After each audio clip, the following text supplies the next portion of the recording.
Morning garden friends, it's Heather at Bush Poppy Farm. We are finally coming out of our latest heat wave. I think today the high is going to be 77 degrees, which is absolutely beautiful. I don't know what that is in Celsius. I'd have to do the math, and it's early and I don't have the mental capacity for that right now. But today is going to be kind of a mishmash vlog.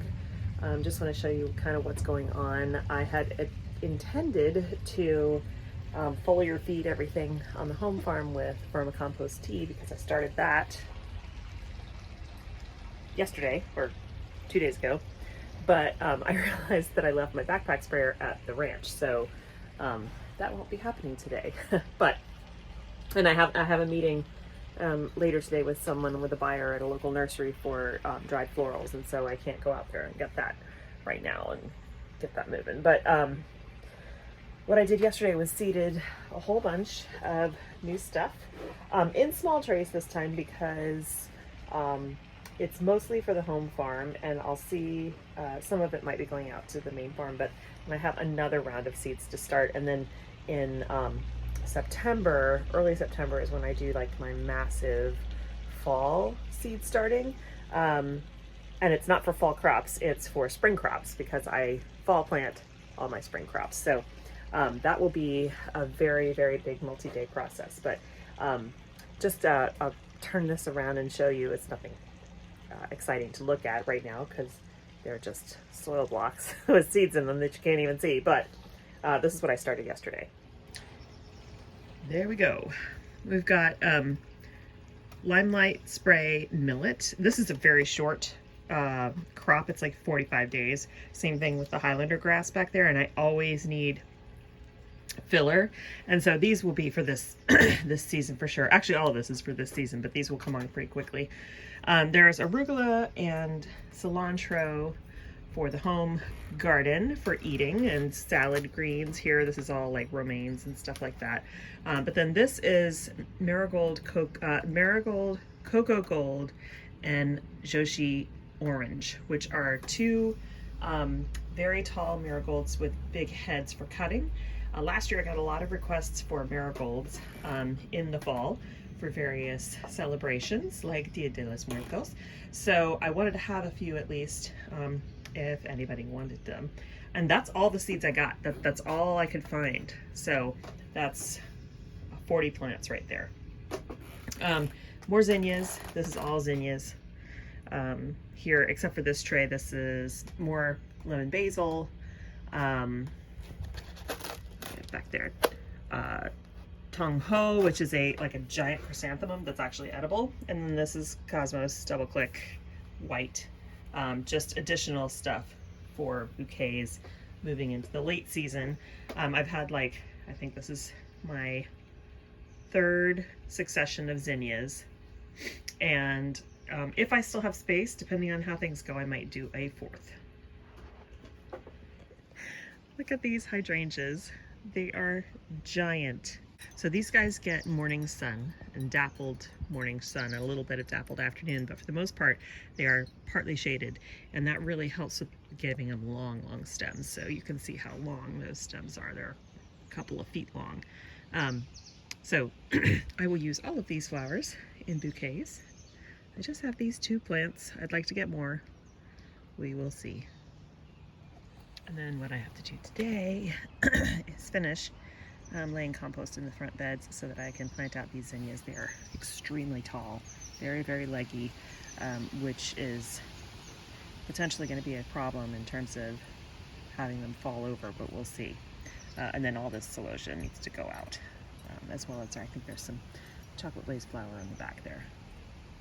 Got my soil, and then also picked up a couple of seed packets because of course I couldn't help myself. Alyssum, sweet alyssum. This one's called Rosie O'Day, and then this is a pastel blend. I love alyssum. It smells really good. It smells like honey, but it's excellent for pollinators, and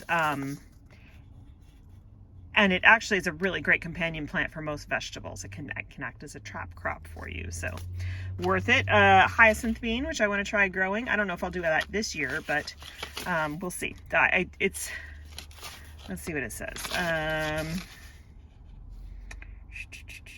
It doesn't really tell me days to maturity, so I don't know, we may wait on that. I've got about 150 days left in my growing season, so that's pretty good. Lobelia, always good for the landscape. I have lots of places I want to get dense them up with color. And then this is black-eyed Susan vine, which I tried planting at the beginning of the season, early in the season, and nothing happened. So I'm going to try again. And then 2 Waterwise garden mixes for the area in front of the home farm fence that in the springtime is full of narcissus. So it's a great, right now it's bare dirt, and so it's perfect for putting wildflower seeds down. I can sow these, scratch them in, keep the area moist until they all germinate. And some of them, like this is lupine, that won't come until the spring and stuff. But some of these other ones will start coming up this year. And basically then some of them will die back, and then the narcissus will fill in the springtime, and the rest of them they'll keep, hopefully the plan is that they continue to self-seed and keep that area full of wildflowers when it's not narcissus season. So that's that. Heading home. Okay, it is post-shower time. That was so gross. I wanted to just show you what I did today. First, let me show you this. So these are the beds, this one and this one right here, in front of the gate, that were full of narcissus. They have narcissus bulbs under there, daffodils. There's some snapdragons in the front here that I just popped in because I had extra plugs. I'm actually leaving them so they can go to seed and drop their seed. But these are the 2 bare patches that I want to put my wildflower seed in that you guys saw that I picked up today. So that is the plan there, and I'm going to be, doing that in the next couple days. And what I'll do is I will rake the area flat, sprinkle the wildflower seed, saturate it gently so the seed doesn't wash away, and then I'm going to cover it with floating row cover, just contact with the soil, and keep it moist until everything germinates. So it'll be maybe a week, but it'll have to be kept moist. This area actually does not have any irrigation, but the wildflower mix I got is for as drought tolerant stuff once it all gets established. So yeah, we'll see how that goes. All right, so what I did this afternoon. Welcome into the garden this evening. This bed that I cleared out, so this is bed number 6 in my my garden map. This is the one that had Orlea, and then Nigella, and then all the feverfew all the way back. So I have cleared the whole bed out and added a layer of starter fertilizer and then about 2 inches of compost.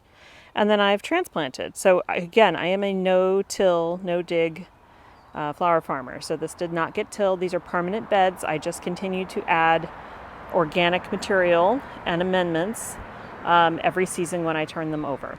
So this is all zinnias here. These are the ones that were in the trays out back. They are super tall.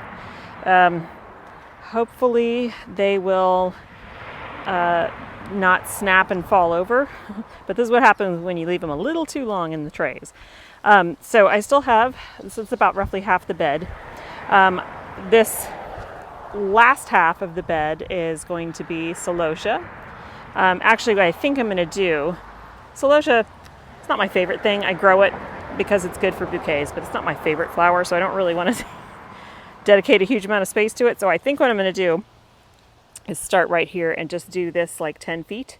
And this will be the celosia patch here. I have 2 other patches of celosia in beds out at the farm. And then I will put that other, a bunch of zinnias that I started yesterday in here. So for now, this is going to be bare soil, but not for long. And then the other thing that I'm going to do,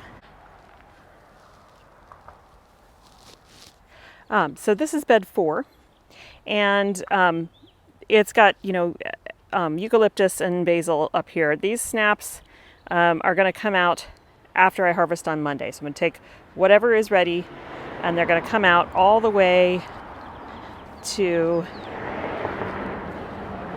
the scabiosa. So all the way to here. And then all of this area here, up to the basil, is going to be sown with sunflowers.